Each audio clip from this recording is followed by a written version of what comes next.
حاضرین کرام، آج کی مبارک رات بہت ہی برکت والی، اللہ کی رحمتوں والی نورانی رات ہے۔ آج کی رات عید میلاد النبی صلی اللہ علیہ وسلم کی رات ہے۔ اللہ تبارک و تعالی نے اپنے پیارے حبیب سرور کائنات صلی اللہ علیہ وسلم کو آج کی رات میں دنیا میں پیدا فرمایا۔ یہی سب سے عظیم فضیلت ہے اس رات کی، جس کے صدقے میں آپ کو دنیا کی ہر نعمت ملی۔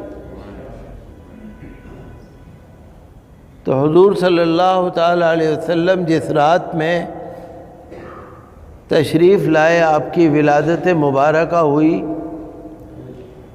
اس رات میں حضور کے استقبال کے لیے آسمان کے تارے بھی جھکائے۔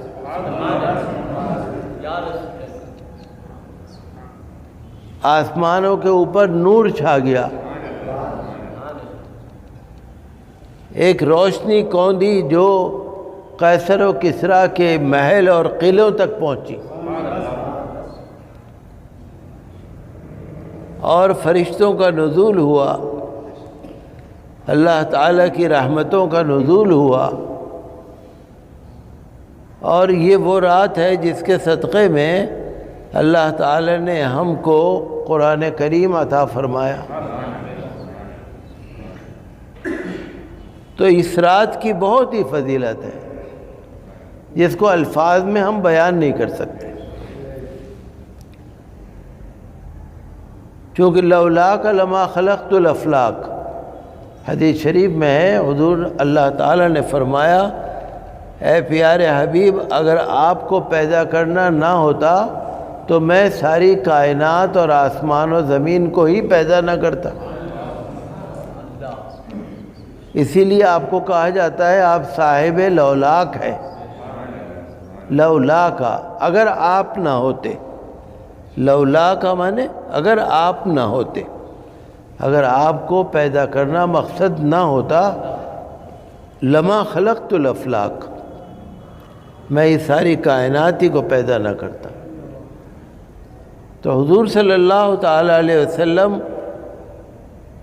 اللہ کے نبی، اللہ کے رسول بن چکے تھے جب کہ حضرت آدم علیہ السلام کی پیدائش بھی نہیں ہوئی تھی، تبھی بن چکے تھے۔ لیکن ہر نبی نے آنے کے بعد نبی صلی اللہ علیہ وسلم کا چرچا فرمایا، ہر نبی نے۔ حضرت آدم علیہ السلام آئے، حضرت شیث علیہ السلام آئے، حضرت نوح علیہ السلام آئے، حضرت ابراہیم علیہ السلام آئے، جتنے اللہ کے نبی آئے سب نے چرچا کیا، ذکر کیا، فضیلت بیان کی ہمارے نبی صلی اللہ علیہ وسلم کی، اور یہ کہا کہ ہم اللہ کے پیغمبر ہیں، اللہ کے نبی ہیں، ہم تمہارے پاس آئے ہیں، لیکن اگر کوئی ایسے اللہ کے پیغمبر آئیں گے جو ہماری تصدیق کرتے ہوئے ہمارے بعد آئیں گے تو تم پھر ہمارا کلمہ نہ پڑھنا، ان پر ایمان لانا۔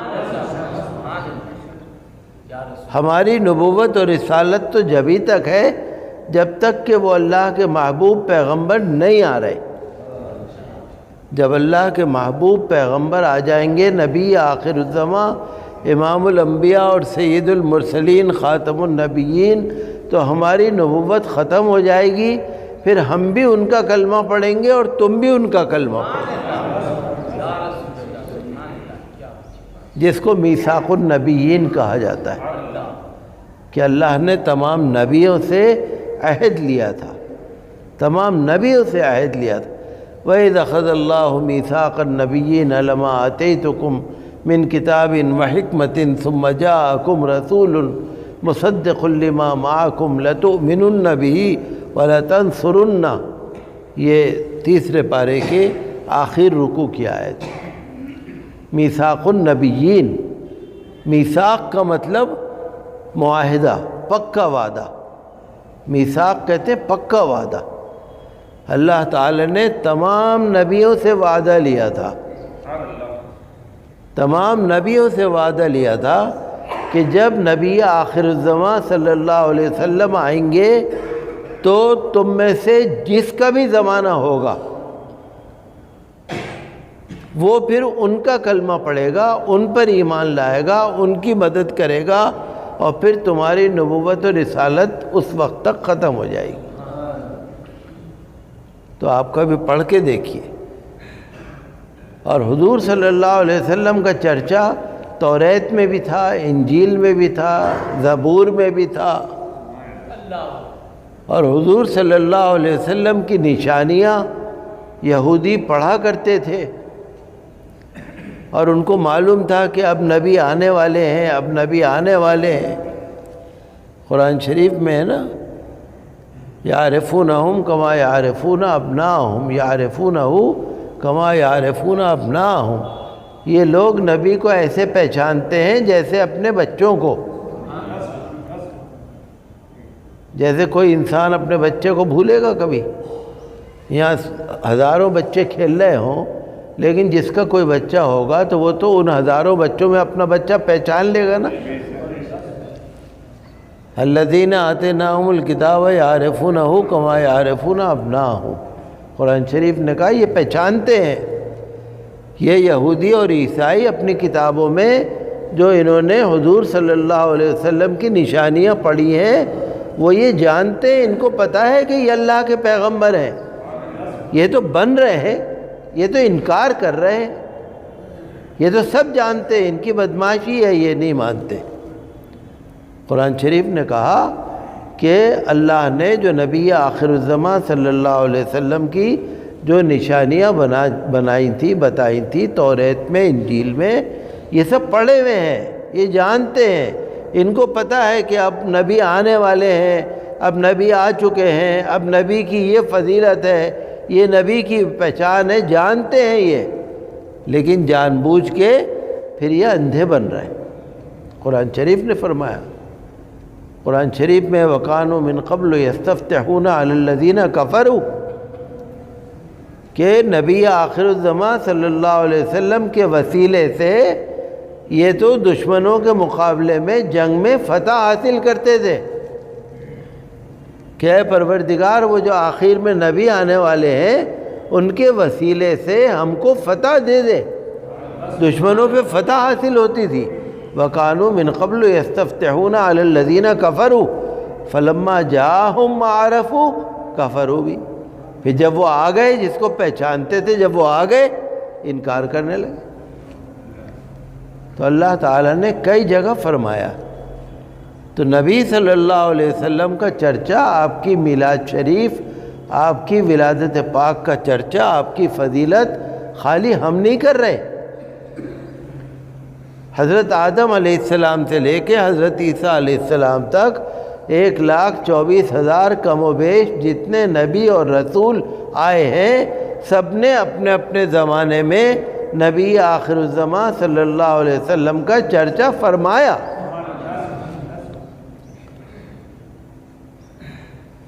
کیونکہ اللہ نے فرمایا. سب سے پہلے جو نبیوں سے وعدہ لیا کس نے لیا؟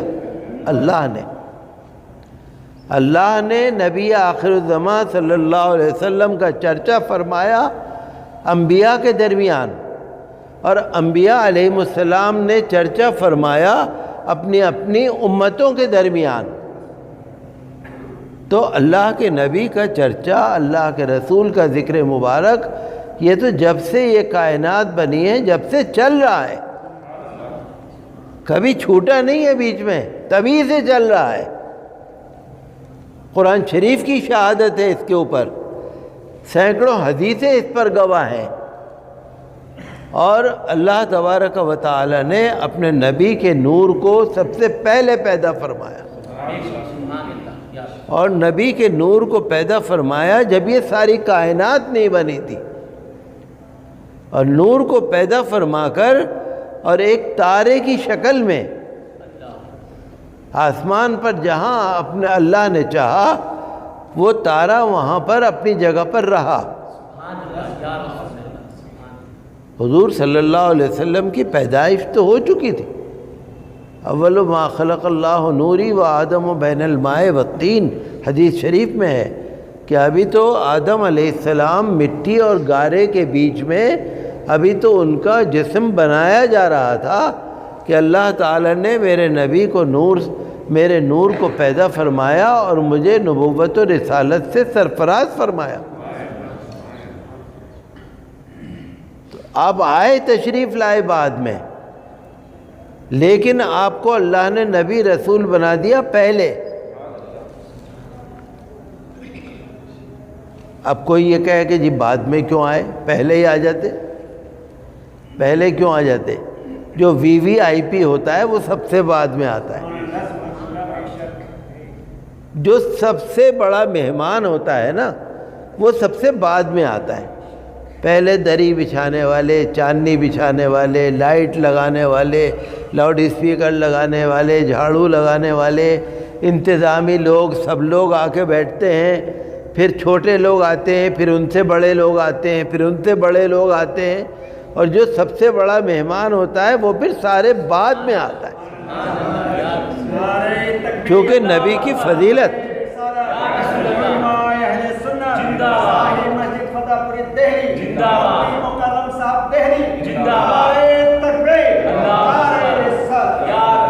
چونکہ اس وقت تو اللہ نے کائنات کو پوری طرح سے بنایا بھی نہیں تھا، تو اللہ کے نبی کا چرچا ہوتا رہا، چرچا ہوتا رہا۔ دوسرے یہ کہ اللہ کے نبی کے آنے کے بعد سب کی نبوت اور رسالت ختم، ان کی اسی وقت تک کے لیے تھی، اور ہمارے نبی صلی اللہ علیہ وسلم کی رسالت جو ہے یہ قیامت تک کے لیے اور قیامت کے بھی بعد تک کے لیے ہے، تو یہ ہمیشہ کے لیے ہے۔ ہر نبی کی نبوت اپنے علاقے کے لیے ہوتی تھی، اللہ تعالی نے ہر علاقے میں ہر جگہ پر اپنے برگزیدہ پیغمبروں کو بھیجا، کوئی افریقہ میں، کوئی امریکہ میں، کوئی ہندوستان میں، کوئی کہیں، کوئی کہیں، ایک ایک علاقے کے لیے ان کی جو نبوت تھی، ان کی جو امت تھی وہ اسی علاقے میں تھی، ایک خاص پیریڈ کے لیے۔ جب دوسرے رسول آ گئے ان کی رسالت ختم ہو گئی، یہ شریعت لائے، جب دوسرے نبی آ گئے تو ان کی شریعت ختم ہو گئی۔ اسی لیے آپ نے سنا ہے نا کہ حضور صلی اللہ علیہ وسلم کے زمانے میں ایک شخص اپنے جیب میں کوئی پرچہ رکھ کے لے آئے، تو حضور نے فرمایا یہ کیا ہے پرچہ تمہاری جیب میں؟ حالانکہ اللہ کے رسول کو تو سب کچھ معلوم ہے، ان کو تو روشن ہے، انہیں تو صرف ظاہری پرچہ نہیں، انہیں تو ہمارے دل کا بھی حال پتہ ہے، ان کو تو سب پتہ ہے۔ فرمانے لگے کہ کیا ہے تمہاری جیب میں؟ کہ حضور میں وہاں پر تھا، مجھے ایک توریت کا پرچہ پڑا ہوا مل گیا، میں نے اٹھا کے جیب میں رکھ لیا۔ فرمایا کہ اب تمہارے لیے صرف قرآن کافی ہے، تمہیں کوئی اور کتاب نہیں پڑھنی، چاہے وہ اللہ کی کتاب رہی ہو یا نہ رہی ہو، اب تمہارے لیے صرف قرآن کافی ہے۔ پھر آپ نے فرمایا کہ توریت حضرت موسیٰ علیہ السلام پر نازل ہوئی تھی، اگر موسیٰ بھی آج زندہ ہوتے تو وہ میرا ہی کلمہ پڑھتے، وہ بھی قرآن پڑھتے، توریت نہ پڑھتے، لہذا آج تمہارے لیے قرآن ہے، آج تمہارے لیے میں ہوں اور میری رسالت ہے۔ حضرت موسیٰ علیہ السلام کی کتاب یا ان کا کلمہ تمہیں پڑھنا ضروری نہیں ہے، اب میں آ چکا ہوں۔ تو ہمارے نبی کا چرچا تو ہر جگہ پر ہے، اور تمام اللہ کے جتنے نیک بندے، جس میں ہندوستان میں شاہ ولی اللہ محدث دہلوی رحمۃ اللہ علیہ، شاہ عبدالعزیز محدث دہلوی، اور شاہ ولی اللہ کے والد شاہ عبدالرحیم محدث دہلوی، رحمۃ اللہ علیہ، امداد اللہ مہاجر مکی، اور جتنے بڑے بڑے عالم تھے، سارے جتنے بڑے بڑے عالم تھے سب میلاد شریف مناتے تھے، میلاد شریف کی محفل منعقد کرتے تھے۔ آپ ان کی کتابیں پڑھ کے دیکھیے، چرچا ہر جگہ رہا۔ اور یہاں پر جو یہ جلسہ ہو رہا ہے، ہم نے تو کورونا کی وجہ سے، بیماری کی وجہ سے، چونکہ سرکاری کچھ پابندیاں ہیں، تو ہم نے اس محفل کو بہت مختصر رکھا۔ ویسے بھی یہ محفل زیادہ مختصر ہی رہتی ہے، لیکن ہمارے والد صاحب رحمۃ اللہ علیہ فرماتے تھے کہ یہاں سے لے کے مسجد کے پورے صحن میں تل رکھنے کو جگہ نہیں ہوتی تھی جب عید میلاد النبی کا جلسہ ہوتا تھا، تل رکھنے کو جگہ نہ ہوتی تھی۔ حضرت صدر الافاضل حضرت مولانا سید نعیم الدین مراد آبادی رحمۃ اللہ علیہ، حضرت محدث اعظم ہند کچوچوی رحمۃ اللہ علیہ، حضرت مبلغ اسلام عبدالعلیم میرٹھی رحمۃ اللہ علیہ، حضرت صدر العلماء مولانا غلام جیلانی میرٹھی رحمۃ اللہ علیہ، اور جتنے بڑے بڑے بزرگ تھے سب یہاں آتے تھے۔ مفتی اعظم حضرت ہمارے جد امجد شاہ محمد مظہر اللہ رحمۃ اللہ علیہ کے دعوت پر سب یہاں آتے تھے، اور ہمارے والد مولانا محمد احمد صاحب رحمۃ اللہ علیہ سارے مہمانوں کا استقبال فرماتے تھے۔ بڑی شان سے جلسہ ہوتا تھا یہ، تو اس کو منانے والے سب ہیں۔ آپ ذرا تھوڑی دیر سوچئے، اگر آپ سے کوئی کہے کہ بھئی میلاد شریف کا جلسہ نہ کرو، آپ سوچئے تھوڑی دیر کے لیے، کیسی مبارک چیز کو منع کر رہا ہے کوئی آدمی؟ کوئی مسلمان ہو کے رسول کا نام لینے کو بھی منع کرے گا کیا؟ بھئی یہ تو کہہ سکتا ہے کہ آپ فالتو خرچ نہ کرو، آپ یہ نہ کرو، دنیا داری میں نہ پڑھو، یہ تو کہہ سکتا ہے، لیکن کیا کوئی مسلمان یہ بھی کہہ سکتا ہے کہ میلاد شریف کا جلسہ بھی نہ کرو؟ حضور صلی اللہ علیہ وسلم اپنی مسجد شریف میں ممبر رکھوایا کرتے تھے،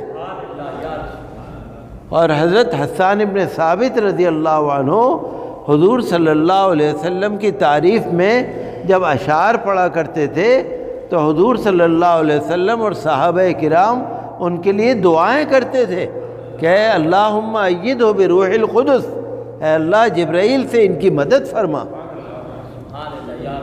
تو آج جس طرح آپ ممبر رکھ کے بیٹھے ہیں، اسی طرح پر اللہ کے اور اللہ کے ذکر کی شان کی بلندی کے لیے مسجد نبوی شریف میں حضرت حسان ابن ثابت رضی اللہ عنہ اللہ کے دین کی طرف سے دشمنوں کو منہ توڑ جواب دیتے تھے۔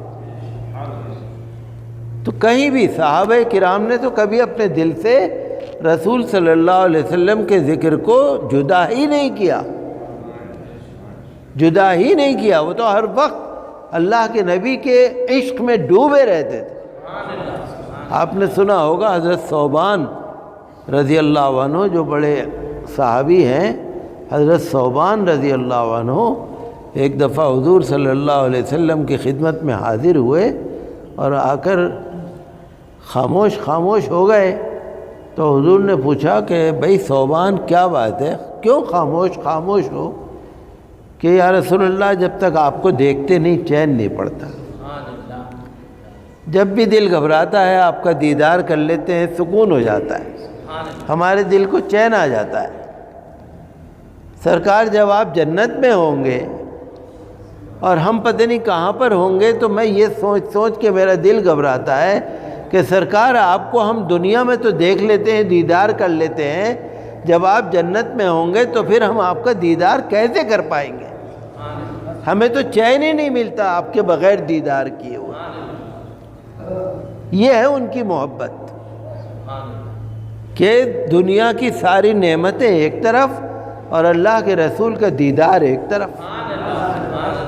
تو حضور نے فرمایا، قرآن شریف کی آیت نازل ہو گئی، وَمَن يُطِعِ اللَّهَ وَالرَّسُولَ، جو اللہ کی اطاعت کرے گا، فرما برداری کرے گا، اللہ کے کہنے کو مانے گا، رسول کے کہنے کو مانے گا، فَأُولَٰئِكَ مَعَ الَّذِينَ أَنْعَمَ اللَّهُ عَلَيْهِمْ، ان لوگوں کا حشر ان لوگوں کے ساتھ ہوگا جن پر اللہ کا انعام ہے، نبی انبیاء کرام علیہم السلام، صدیقین، شہداء اسلام والصالحین، اور نیک لوگ، جو اللہ کی اطاعت کرے گا، اللہ کا حکم مانے گا، اللہ کے رسول کا حکم مانے گا، شریعت کو مانے گا، اس کا حشر قیامت میں ان لوگوں کے ساتھ ہوگا جو اللہ کے نبی ہیں۔ تو اب تو مراد پوری ہو گئی نا، اب تو مراد پوری ہو گئی۔ یہی تو کہہ رہے تھے کہ آپ کے دیدار کیسے ہوگا، تو اللہ نے کہہ دیا نا، جب اللہ کی مانو گے، اللہ کے رسول کی مانو گے، تو اللہ تعالیٰ اپنے فضل و کرم سے جنت میں بھی تمہیں نبیوں کے ساتھ رکھے گا، جتنا چاہے دیدار کر لینا۔ ایک مرتبہ حضور نے فرمایا کہ سورج کو بھی تو تم دیکھتے ہو، چاند کو بھی تو تم دیکھتے ہو، کروڑوں دنیا کے اربوں خربوں آدمی ہیں، سب چاند کو دیکھتے ہیں، تو اتنے سارے آدمی ہونے کی وجہ سے کوئی چاند کسی سے چھپ تھوڑی جاتا ہے، جو چاند کو دیکھنا چاہے دیکھ لیتا ہے۔ تو رسول کا جلوہ آپ کو ہر جگہ نظر آئے گا، لیکن وہی ہے جو ابھی آپ کو مولانا انس بتا رہے تھے کہ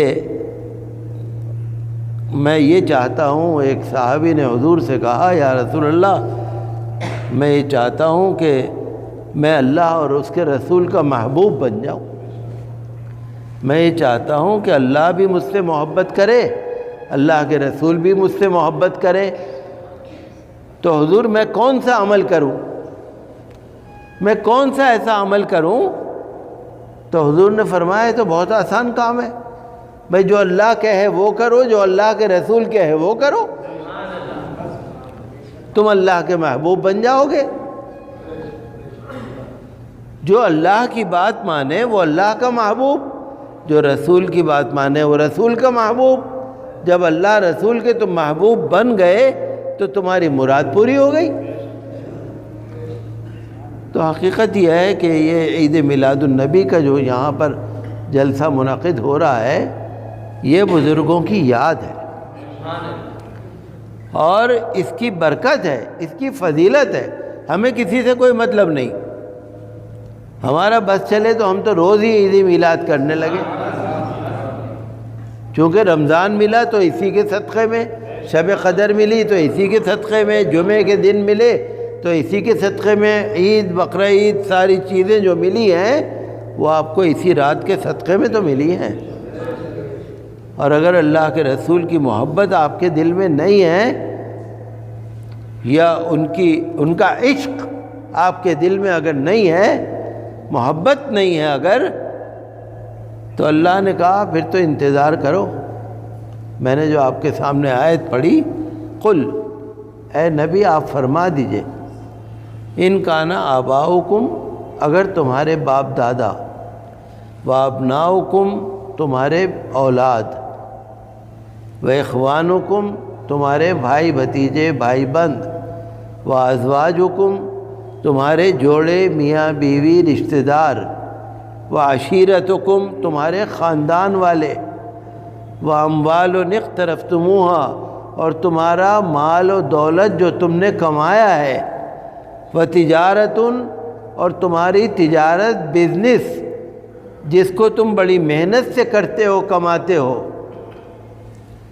و مساکن ترضونہا، اور یہ تمہارے شاندار مکان اور کوٹھیاں جو تم بڑی شوق سے بناتے ہو، اگر ان میں سے کوئی بھی چیز تمہیں اللہ رسول سے زیادہ محبوب ہے تو انتظار کرو اللہ کے حکم کا۔ مطلب یہ کہ جتنی چیزوں کا اللہ نے ذکر کیا ہے، اللہ تعالیٰ نے تفصیل سے ذکر کیا۔ دیکھو، باپ دادا سے بھی زیادہ محبت کرو، اللہ کے رسول سے، اللہ تعالیٰ سے، اللہ کے رسول سے۔ باپ دادا سے زیادہ، اولاد سے زیادہ، بھائیوں سے زیادہ، خاندان سے زیادہ، میاں بیوی سے زیادہ، تجارت سے زیادہ، بزنس سے زیادہ، مکانوں سے زیادہ، ہر چیز سے زیادہ تمہیں محبت ہونی چاہیے۔ کس سے؟ اللہ تعالیٰ سے اور اللہ کے رسول سے۔ احب الیکم من اللہ ورسولہ وجہاد فی سبیلہ، اور اللہ کی راہ میں جہاد کرنے سے۔ جہاد کہتے ہیں محنت، اسٹرگل، کہ اپنے آپ کو کنٹرول کرنا۔ کسی کو مکان اچھا لگتا ہے، کسی کو دکان اچھی لگتی ہے، کسی کو رشتہ دار اچھے لگتے ہیں، کسی کو اولاد اچھی لگتی ہے، دل چاہتا ہے کہ میں اس کو پسند کروں، پیار کروں، لیکن اپنے اوپر کنٹرول کر کے، اپنے اوپر کنٹرول کر کے اس بات کے لیے تیار کرنا کہ دنیا کچھ نہیں ہے، ہمیں صرف اللہ اور اس کے رسول سے محبت ہے۔ یہ محنت، یہ بہت کڑی جنگ ہے، یہ بہت کڑی جنگ ہے، اس میں اور آپ سارے فیل ہیں۔ آج ساری مشکل تو یہی ہے نا کہ ساری چیزیں آپ کر لیں گے، لیکن اپنے آپ کو کنٹرول کرنا آج کل بڑا مشکل کام ہے، بہت مشکل کام ہے۔ نماز پڑھ لیں گے، روزے رکھ لیں گے، ساری چیزیں آپ کر لیں گے، لیکن اپنے اوپر کنٹرول کرنا یہ بہت ہی مشکل کام ہے۔ یہ ہے بڑا جہاد۔ جہاد کہتے ہیں اللہ کے دین کے لیے محنت کرنا۔ ایک تو ہوتا ہے جہاد وہ جو میدان جنگ میں ہوتا ہے، ایک جہاد وہ ہے کہ بھئی ایک طرف دشمن کی فوج کھڑی ہے، ایک طرف اسلامی فوج کھڑی ہے، دونوں میں جنگ ہے۔ ایک جہاد یہ ہے کہ ہم اپنے آپ کو کنٹرول کریں گناہوں سے بچنے کے لیے، کہ اللہ کا حکم جو ہے اس کو ماننے کے لیے ہم اپنے آپ کو کنٹرول کریں۔ یہ بڑا جہاد ہے، اور یہ تو ہر وقت ہے، یہ تو ہر وقت ہے، صبح سے لے کے رات تک یہ جہاد تو آپ کو کرنا ہی کرنا ہے۔ کبھی نماز پڑھنے کو جی نہیں چاہ رہا، کبھی آرام کرنے کو جی چاہ رہا ہے، کبھی کسی ناجائز چیز کی طرف دھیان جا رہا ہے، کبھی فالتو چیزوں کی طرف دھیان جا رہا ہے، اس کو تو آپ کو 24 گھنٹے کنٹرول کرنا ہے۔ ایک مرتبہ حضور صلی اللہ علیہ وسلم جب جہاد سے واپس آئے، حضور نے کبھی بھی جہاد خود شروع نہیں کیا۔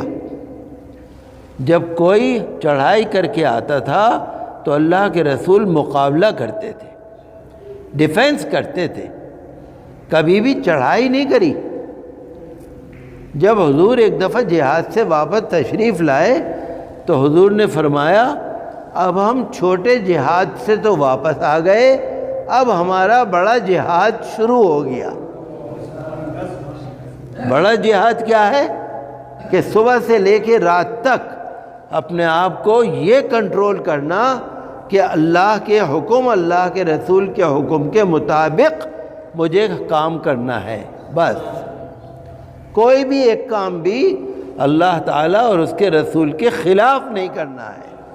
یہ ہے بڑا جہاد، اور اس میں ہم اور آپ اگر اپنے آپ کو جانچیں گے، محاسبہ کریں گے، تو کوئی میرے خیال میں شاید اللہ کے جو مقدس اولیاء اللہ ہیں وہی بچ سکتے ہیں، ہم جیسے گناہگار نہیں بچ سکتے کوئی۔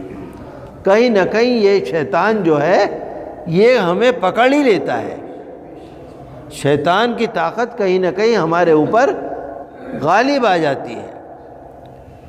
تو اللہ تعالیٰ نے صاف فرما دیا کہ بھئی دیکھو یہ ساری چیزیں جو دنیا ہے، اگر یہ سب چیزیں تمہیں زیادہ پیاری ہیں اللہ اور اس کے رسول سے، تو پھر انتظار کرو۔ کس چیز کا انتظار کرو؟ اللہ کے عذاب کا۔ پھر اللہ کے عذاب کا انتظار کرو۔ تو یہ ہمارے لیے بہت بڑی آزمائش ہے۔ اللہ تعالی ہمیں جو ہم کہیں اس پر عمل کی توفیق عطا کرے، اور جو بھی ہمارے اندر کمیاں ہیں وہ اللہ تعالیٰ دور کر دے۔ بہت ہی مشکل ہے شریعت کی کسوٹی پر پورا اترنا، بہت ہی مشکل ہے۔ ہاں، جس کے لیے اللہ تعالیٰ چاہے۔ اسی وجہ سے ہم اولیاء اللہ کے دامن سے وابستہ ہوتے ہیں، اسی وجہ سے، تاکہ ان کا فیض ہمیں حاصل ہو جائے۔ اور اس طرح کی جو محفل منعقد کرتے ہیں، اسی وجہ سے۔ میں اپنی بات بس ختم کروں گا۔ ایک مرتبہ حضور صلی اللہ تعالیٰ علیہ وسلم اپنی مسجد نبوی شریف میں تشریف لائے اور آپ نے دیکھا کہ کچھ صحابہ کرام بیٹھے ہوئے ہیں، تو حضور نے فرمایا کیا بات ہے، تم لوگ کیسے بیٹھے ہو؟ ما اجلسکم، تمہیں کس نے بٹھا رکھا ہے، کیوں بیٹھے ہو؟ تو انہوں نے کہا یا رسول اللہ ہم اللہ کا ذکر کرنے کے لیے، اللہ کے نعمتوں کو یاد کرنے کے لیے اور اللہ کے رسول کا ذکر کرنے کے لیے بیٹھے ہوئے ہیں کہ اللہ نے اتنی بڑی ہمیں نعمت عطا فرمائی کہ اللہ نے اپنا رسول ہمیں عطا فرما دیا۔ تو حضور نے فرمایا کہ جبرائیل نے آ کر مجھے یہ خبر دی ہے کہ جو لوگ یہاں پر بیٹھے ہوئے اللہ اور رسول کا ذکر کر رہے ہیں تو اللہ تبارک و تعالیٰ ان لوگوں کا ذکر عرش اعظم پر اپنی نورانی مخلوق میں کر رہا ہے، اپنی نورانی مخلوق میں ذکر کر رہا ہے ان لوگوں کا جو یہاں پر بیٹھ کر اللہ کا اور اللہ کے رسول کا ذکر کر رہے ہیں۔ تو اللہ کا ذکر، اللہ کے رسول کا ذکر تو کبھی ثواب سے خالی ہو ہی نہیں سکتا۔ میں جو آپ سے کہہ رہا ہوں نا کہ اگر آپ کو کوئی روکے کہ جی یہ نہ کرو، سلام نہ پڑھو، نعت نہیں پڑھو، قرآن نہیں پڑھو، محفل نہیں کرو، آپ سوچئے کیا ایسا بھی کوئی ہو سکتا ہے جو دین کی باتوں سے روکے؟ بھئی دنیا داری سے روکنا تو سمجھ میں آ رہا ہے، لیکن جس کی بدولت ہمیں ایمان ملا ہے، قرآن ملا ہے، نعمت ملی ہے، یہ ساری کائنات ملی ہے، جن کے صدقے میں ہمیں نمازیں ملی ہیں، جن کے صدقے میں ہمیں قیامت میں شفاعت نصیب ہوگی، جن کے ہاتھ سے جام کوثر ہم پئیں گے، جن کا درود شریف پڑھنے سے اللہ کی رحمتیں نازل ہوتی ہیں، بھلا کوئی یہ بھی کہہ سکتا ہے کہ میلاد کی محفل نہ منعقد کرو؟ یہ بھی کوئی کہہ سکتا ہے؟ یہ تو عقل میں بالکل نہیں آتی کہ محفل کو بھی منع کرنے والے کوئی ہو جائے، لیکن اللہ نے ہر طرح کے لوگ پیدا کیے ہیں، وہ جانے، ان کا کام جانے، لیکن ہمیں اللہ تعالیٰ توفیق دے کہ ہم زیادہ سے زیادہ اپنے ایمان کو جگائیں۔ تو وہی حدیث آپ یاد رکھیے جو ابھی میں کہہ رہا تھا کہ ایک حضور صلی اللہ علیہ وسلم سے کسی نے آ کے پوچھا کہ میں یہ چاہتا ہوں کہ میں اللہ کا محبوب بن جاؤں، اللہ کے رسول کا محبوب بن جاؤں۔ تو حضور نے فرمایا ہاں ٹھیک ہے، جو اللہ کہتا ہے وہ پورا کرو، جو اللہ کے رسول کہتے ہیں وہ پورا کرو، تو تم اللہ کے محبوب بن جاؤ گے۔ تو ہمیں کوشش یہی کرنی چاہیے، جہاں تک ہو سکے کوشش کرنی چاہیے کہ ہمارے گناہ کم سے کم ہو جائیں، کم سے کم۔ اگر 10 گناہ ہیں تو 8 ہو جائے، 8 ہیں تو 7 ہو جائے، 7 گناہ ہیں تو 6 ہو جائے، 5 ہو جائیں، 10 کی جگہ پہ 2 رہ جائیں، ایک ایک کر کے ہم کم کریں تاکہ ہم یہ کہنے کے قابل بن جائیں کہ ہاں اللہ کے رسول صلی اللہ علیہ وسلم کے محبوب بن سکتے ہیں۔ اگر ہم اس قابل بن جائیں گے تو ہمیں امید ہے کہ انشاءاللہ اللہ کا فضل ہمارے ساتھ ضرور شامل حال ہوگا۔ وآخر دعوانا الحمدللہ رب